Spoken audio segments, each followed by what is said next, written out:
South Korea and the U.S. have named their own chief negotiators for the allies' next round of defense cost-sharing talks.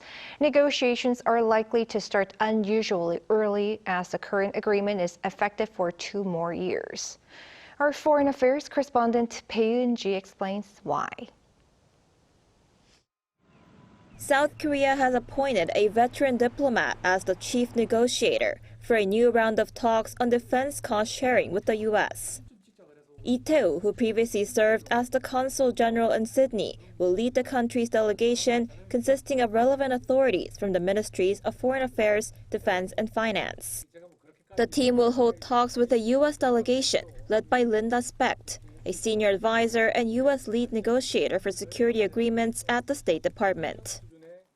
I feel the heavy weight on my shoulders, but I will do my best to ensure that a rational level of defense cost-sharing is achieved to provide a stable stationing environment for the deployment of U.S. forces Korea, an essential element of combined defense posture between South Korea and the U.S.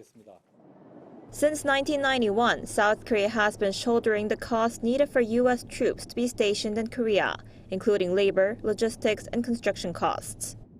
The two countries have regularly held talks on how to share these costs, and the upcoming talks will be the 12th.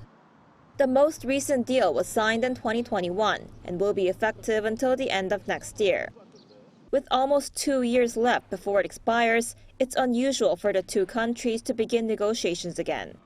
This is widely seen as a move aimed at reaching an agreement before the possible re-election of former U.S. President Donald Trump, who during his presidency had accused South Korea of free riding, demanding it pay as much as $5 billion a year.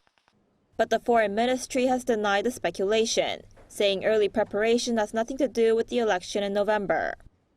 There have been cases in the past where defense cost-sharing talks took a considerable amount of time. Considering these circumstances, a representative has been appointed to allow sufficient time before the next round of negotiations. More than 28,000 American troops are currently stationed in South Korea as part of efforts to deter North Korea's nuclear threat and to strengthen combined readiness. Bae Eun-ji, Arirang News.